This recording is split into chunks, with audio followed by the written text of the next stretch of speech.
Happy Friday, everyone. This is Sarah Hobson. I am co-owner of Hobson and Hobson PC. And today I have my friend Martina Negron with Harry Norman Realtors with me today. Thank you so much for coming. It's good to be here. And we're going to talk about issues that divorcing people may face when they are looking to buy or sell their home. So one of the main issues other than custody in a divorce case is who's going to keep the home.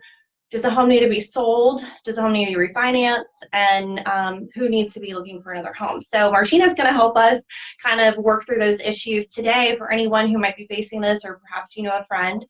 And the reason I chose Martina is we were looking to sell our home recently. We ended up taking it off the market, deciding to stay, but Martina was our seller's agent, and she did such a fabulous job. I just had to get her on here so all of you could meet her.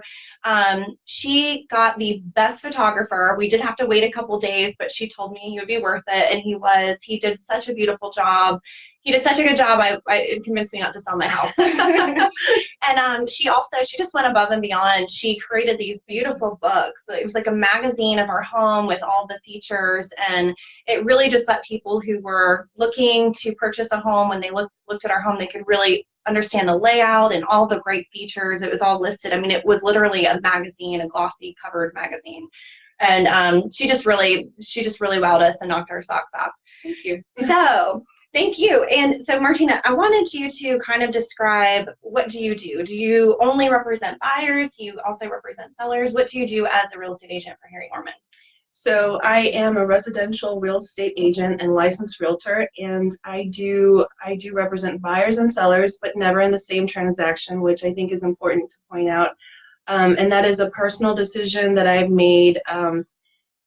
There's a conflict of interest if you represent both parties, as I'm sure it's the same in your profession. Right. So I always let people know up front, if I am your agent or selling agent, that's all I will do. I will only represent your interest. And same thing if you were my client and purchasing a home, I would only represent you. So you're saying some agents they would do both?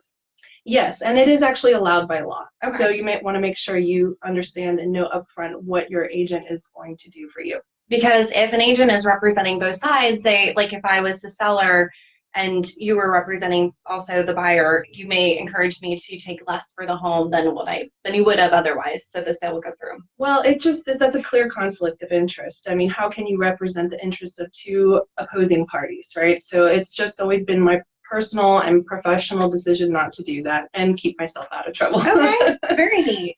How long have you been in a real estate agent? So June was actually my 3rd anniversary, and Awesome. Prior to being in real estate, I was in sales since I graduated from college. Okay. And where do you